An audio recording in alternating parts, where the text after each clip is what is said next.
You got the raise. Maybe you even got a promotion. Your income is higher than it's ever been, and somehow you're still waiting for payday. Still doing the mental math at the grocery store. Still feeling that familiar tightness in the last week of the month. Still wondering, where did it all go? Here's the thing most financial advice completely misses. The paycheck-to-paycheck cycle is not an income problem, it's a system problem. And today, we're going to break that system down completely and replace it with one that actually works. Let's get into it. Welcome to VestWise, where we explain investing concepts in a simple way. If you're new here, every week we break down complex financial topics into clear, simple explanations that anyone can understand and apply. No finance degree required. Before we dive in, quick but important note, this video does not contain any financial advice. Everything we cover today is purely educational. We're here to give you the knowledge so you can make the best decision for yourself. With that said, let's get into it.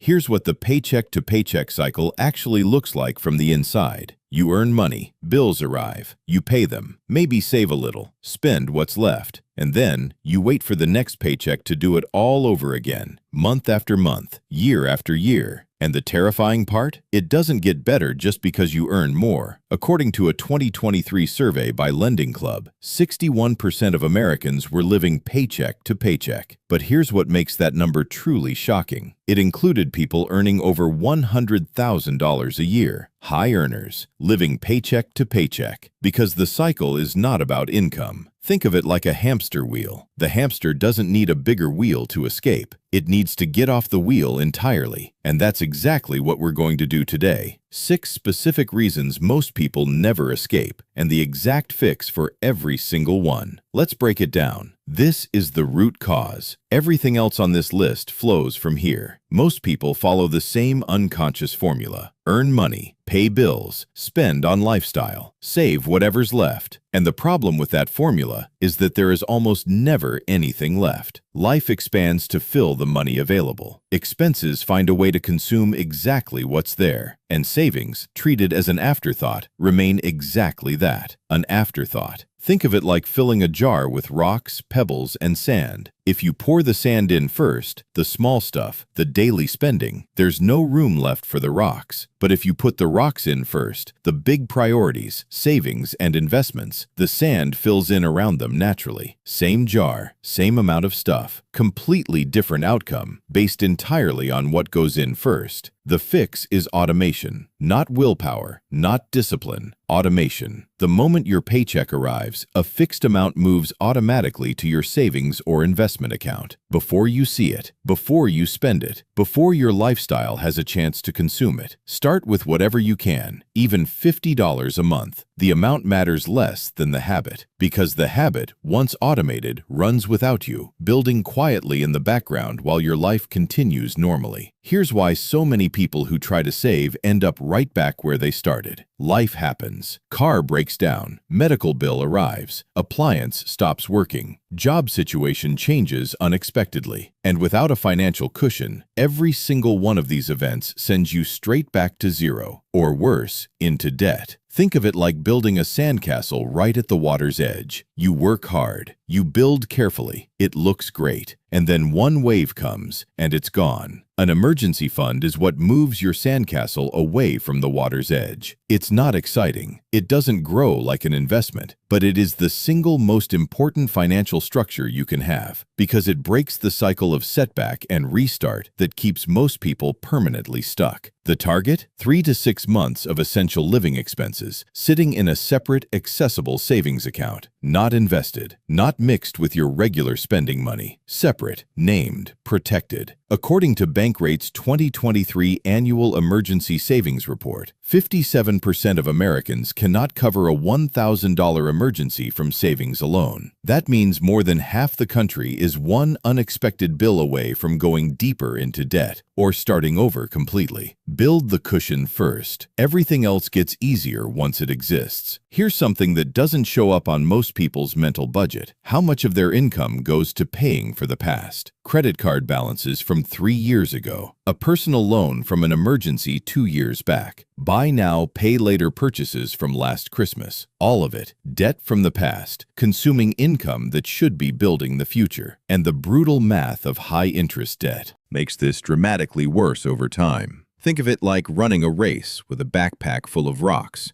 You can still run, but every step costs you more energy than it should. And the longer you run with that backpack, the further behind you fall. The fix isn't complicated, but it does require focus. 2 proven methods. The avalanche method. Pay minimum on everything. Throw every extra dollar at the highest interest debt first. Mathematically optimal. Saves the most money. The snowball method. Pay minimum on everything. Throw every extra dollar at the smallest debt first. Psychologically powerful. Builds momentum through quick wins. Neither is wrong. The best method is the one you'll actually stick to. According to the Federal Reserve's 2023 consumer credit data, the average American household carries over $6,000 in credit card debt alone, at an average interest rate above 20%. That's over $1,200 per year, per household, going purely to interest.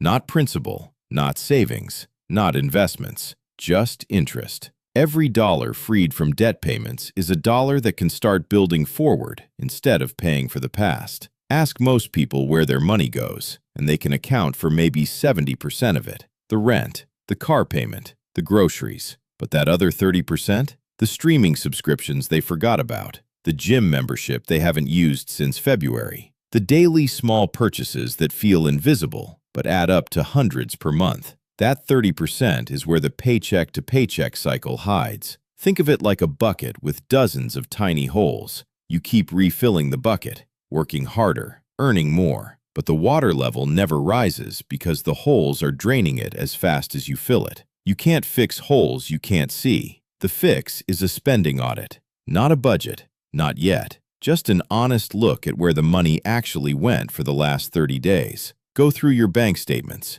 categorize every transaction, add it up. Most people are genuinely shocked by what they find. Subscriptions they forgot existed, categories wildly over what they thought they spent, patterns that are obvious in retrospect, but completely invisible without the data. Once you can see it, you can fix it. But you cannot optimize what you refuse to measure. Here's the trap that catches people who genuinely want to change their situation, but can't seem to make progress. They've mentally categorized their current lifestyle as the baseline. The apartment at this price, the car at this payment, the dining, the subscriptions, the habits, all filed under necessary, which means when they look for places to cut, they find nothing, because everything already feels essential. But here's the catch. Most of what we experience as needs are actually wants that we've had long enough to forget they were ever a choice. Think of it like this. Imagine you're holding a heavy bag. You've been holding it for so long that you've forgotten you're holding it. Someone asks, "Why don't you put the bag down?" And your answer is, "What bag?" The fix isn't about deprivation. It's about conscious choice. Go through your monthly expenses and ask one honest question about each one. If I didn't already have this, would I choose it today? Some things, the answer is absolutely yes. Others, you'll be surprised. According to a Chase Bank spending analysis, the average American spends over $300 per month on subscriptions and recurring services, many of which they rarely or never use. $300 per month, invested instead at 7% for 20 years, is over $155,000. The bag might be heavier than you think, but you can put it down anytime you choose. And finally, the reason that underlies all the others. Most people who are stuck in the paycheck-to-paycheck cycle don't have a specific, concrete financial goal. Not a vague wish, not a general desire to do better. A real goal, a number, a timeline, a purpose. And without that, every financial decision gets made in a vacuum. Should I save this or spend it? Should I pay extra on my debt or put it in savings? Should I take the vacation or skip it this year? Without a goal, there's no framework to answer these questions, so they get answered by emotion, by mood, by whatever feels right in the moment. Think of it like navigating a city without knowing your destination. You might walk for hours, cover a lot of ground, work really hard, and end up nowhere meaningful because you never decided where you were going. The fix is simple. Write down one specific financial goal. Not, I want to save more money, but I want $10,000 in savings by December 2025 so that I have a real emergency fund and can start investing $200 a month from January 2026. Specific, measurable, time-bound. That goal changes every financial decision you make because now every choice has a filter. Does this get me closer to that goal or further away? According to research by Dr. Gail Matthews at Dominican University, people who write down their goals are 42% more likely to achieve them than people who just think about them. Write it down, make it specific, and let it guide every decision from here. Let's put a real picture to all of this. Two people, both earning $4,000 a month after tax, both currently living paycheck to paycheck. Person A changes nothing. No automation, no emergency fund. Debt payments consuming 25% of income. No budget. Lifestyle locked in. No clear goal. 5 years later, person A is in exactly the same position, maybe slightly worse, because costs have risen, but habits haven't changed. Person B implements all 6 fixes, automates $300 a month to savings immediately, builds a $6,000 emergency fund over 12 months, attacks credit card debt with the avalanche method, clears it in 18 months, does a spending audit, finds $250 in unused or low-value expenses, redirects freed money to investments, sets a clear goal, $50,000 invested by age 35. 5 years later, person B has a fully funded emergency fund, 0 high-interest debt, $22,000 in investments, growing, and for the first time, genuinely more month left at the end of the money than money left at the end of the month. Same income, 5 years, completely different financial reality from system, not salary, system. So to wrap everything up, the 6 reasons most people never escape the paycheck-to-paycheck cycle and the fix for every single one. Reason number 1, spending before saving. Fix, automate savings the moment your paycheck arrives. Reason number 2, no emergency fund. Fix, build 3 to 6 months of expenses in a separate account first. Reason number 3, debt eating future income. Fix, choose avalanche or snowball and attack it with focus. Reason number 4, not knowing where money goes. Fix, do a 30-day spending audit. See the holes before you try to fill the bucket. Reason number 5, treating lifestyle as non-negotiable. Fix, ask honestly, if I didn't already have this, would I choose it today? Reason number 6, no clear financial goal. Fix, write one specific, measurable, time-bound goal. Let it filter every decision. Now, will doing all 6 of these things immediately fix everything? Not overnight. Some of these take months, some take years, and everyone's situation is different. Your income, your debt level, your family situation, they all affect how fast you move. But here's what I can tell you with confidence. The paycheck-to-paycheck cycle is not a life sentence. It's a system, and systems can be changed, one decision at a time. This is not financial advice, just knowledge, so you can make the best decision for yourself. If you found this helpful, hit the like button and consider subscribing. Every week at VestWise, we break down exactly these kinds of topics in a simple way, so financial freedom stops feeling like something that only happens to other people.